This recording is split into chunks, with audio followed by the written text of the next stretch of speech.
en Ecatepec, otra matazón, otra masacre, otro atentado contra habitantes que quién sabe qué dificultades, problemas tendrían.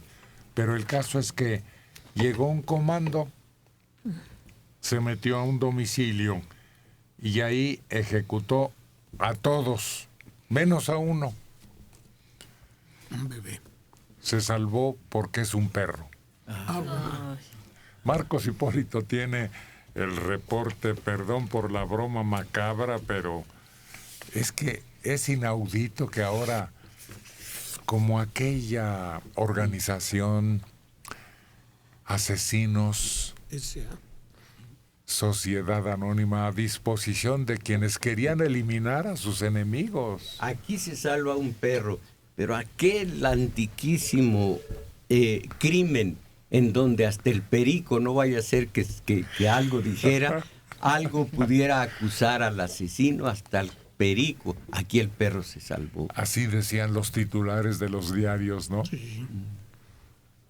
Mató hasta el perico.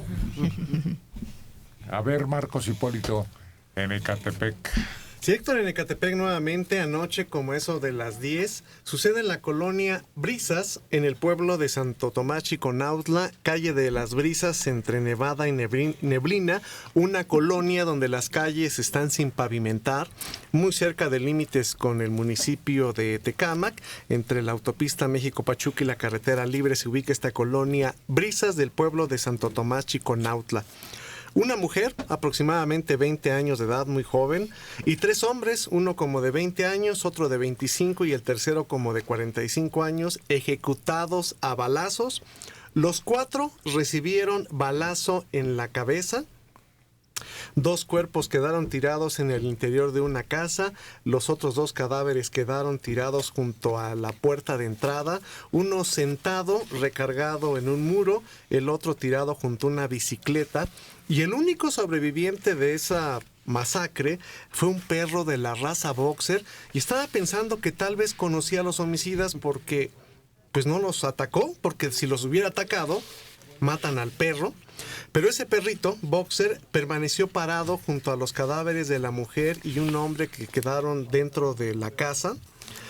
Y hasta el momento pues no hay pistas, se desconoce quién los mató y por qué. Ninguno de los 4 ha sido identificado, pero seguramente se metieron en algo grave y por eso la masacre. Y ahí está nada más el mudo testigo, ese perrito de la raza boxer. Es el tema del incidente del perro de Sherlock Holmes, en donde, bueno, se roban un caballo fino y están tratando de investigar quién pudo haberse robado un caballo que vale miles, ¿no? Y le dice Sherlock Holmes a Watson: a mí lo que me preocupa es el curioso incidente del perro en la noche del robo. Y pues, ¿cuál fue el incidente? Le pregunta Watson. Que no ladró. Es que eran conocidos empleados. Pues lo que acaba de decir ahorita Marcos Hipólito es interesante. Una de las pistas pudiera ser que el perro haya sido conocido de estos criminales. Así que pues, deberían haberlo sacrificado. No es cierto. No, el perro se pudo haber escondido ante los balazos como cohetes. Corre a esconderse debajo de la cama y ya luego se va a parar al lado de los dueños. Porque el perro no tiene la conciencia del balazo. Claro. Si los hubieran golpeado, si los hubieran agredido físicamente, entonces quizás se hubiera reaccionado el perro. Pero el perro no entiende que es una pistola. A él lo que le asusta es el ruido del balazo. Es una novela de Agatha Christie, El testigo mudo, que también es un perro que está presente durante un asesinato. Y ya al final de la novela, no recuerdo con precisión, pero creo que es justamente el ruido lo que les da la pista para encontrar al asesino, porque el perro reacciona a eso justamente. Bueno, si vamos a novelas, hay una que está plagada de perros por todas partes. La ciudad y los perros de Vargas Llosa. Aquí tenemos el orgullo de una colina ser denominada así. Del perro. Y no levantó mucho escándalo como levantó escándalo alguna otra casa. En su momento, más que indignación, la colina del perro fue de burla, pero una burla amarga, porque no fue nada gracioso saber todo lo que hizo para un caserón para toda la familia, y luego mostrando en las fotos todo lo que significó la biblioteca de varios pisos, en fin, algo que se parecía mucho al dispendio del Negro Durazo. El Negro Durazo que lo invitó aquí a la Jusco a ver su residencia, y luego el colmo del cinismo. ¿Y cómo le hiciste, negro? ¿Cómo le hiciste para levantar este castillo? Porque lo llevó a la sala de tiro. Ese era el pretexto.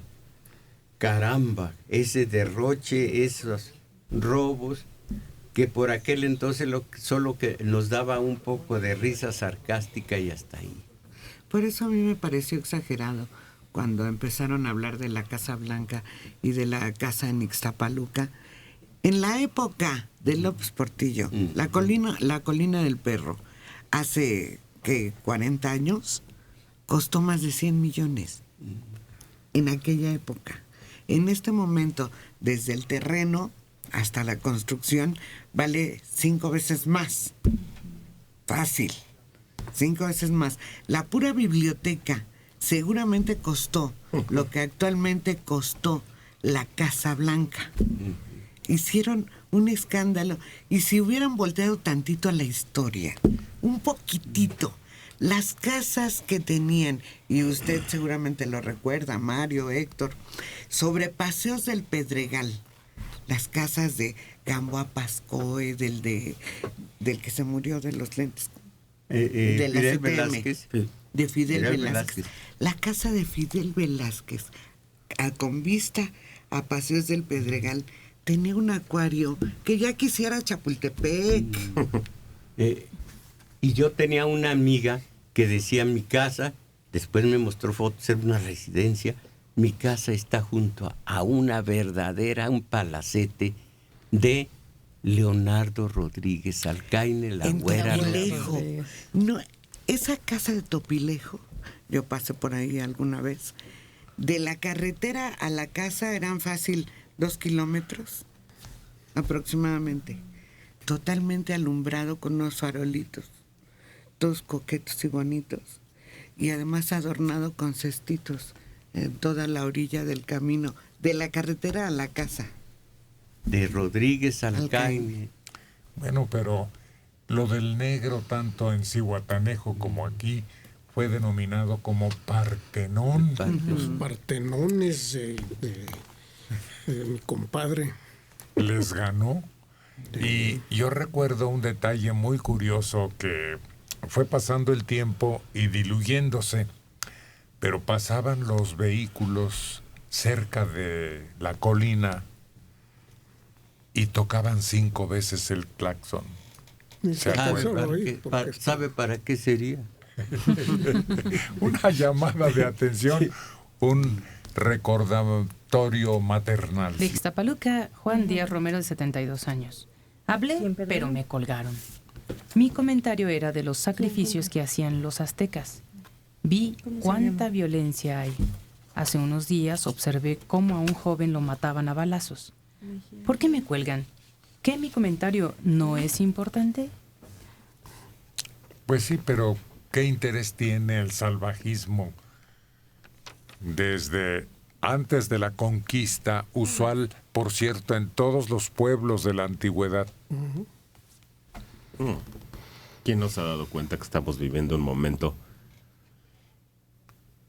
cómo decir, más que salvaje? Porque ahora las ejecuciones de verdad son, yo no sé por qué. No, y además no me imagino qué seguiría esto. Incluyen la crueldad, esos muertos que aparecieron y como único testigo un perro, recibió cada uno un balazo en la cabeza. Eso es extremar, garantizar que se mueran a los que fueron a buscar, porque es el tiro de gracia, ¿no? Y entre los mexicas una crueldad, entre comillas, por esto, porque en sus creencias, quienes hicieron el cosmos, quienes hicieron el mundo, exigieron, ellos mismos se sangraron, exigieron que les ofrendaran corazones o se venía abajo todo el sistema del universo. Entonces, para que el universo continuara tal cual, el sol, la luna, las estrellas, todo, tenían que alimentar a los 4 progenitores con corazones humanos. Entonces era crudelísimo, sí, pero es una creencia, es la creencia equivalente a la del budismo, a la del cristianismo, a la de cualquier otra. Así que no es una crueldad como crueldad nada más. Tenía un objeto místico que ahora no tienen. Eran ritos. Sí, sí, absolutos. Si no se le da de comer a los dioses, los 4, se va a venir abajo el universo. Por eso el quinto sol. Se apagaban todos los fuegos viejos y se esperaba cada 52 años que saliera un nuevo sol, el quinto sol. En cuanto aparecía en el horizonte, volverá 52 años este mundo a vivir y vamos a encender hogueras. Gracias. Cuando yo era niño me sorprendió mucho ser testigo de un inglés que vino a México y empezó a escuchar los relatos de las personas de mayor edad y se referían a los mayas y los sacrificios humanos, y resulta que hay un cenote sagrado, yo lo conozco, no sé si ustedes saben de él, donde ocurre el fenómeno de ascenso y descenso de Quetzalcóatl en las sombras que deja cada escalón. Bueno, ahí Thompson, que se apellidaba, ¿se acuerdan? Metió maquinaria y empezó a succionar. Y encontró tesoros valiosísimos de las doncellas a las que se llevaba al sacrificio. Otro rito, no era la simple crueldad, era otro rito, y allí Quetzalcóatl se llamaba Cuculcán. Es el mismo, pues es la misma cosmología, cosmogonía, mitología, pero los mayas estaban adelantadísimos en este sentido, y los llamados aztecas eran más burdos con sus sacrificios. Allá lanzaban una virgen e iba con sus atuendos, con todo oro y todo perlas, y entonces era el rito maya, el ritual.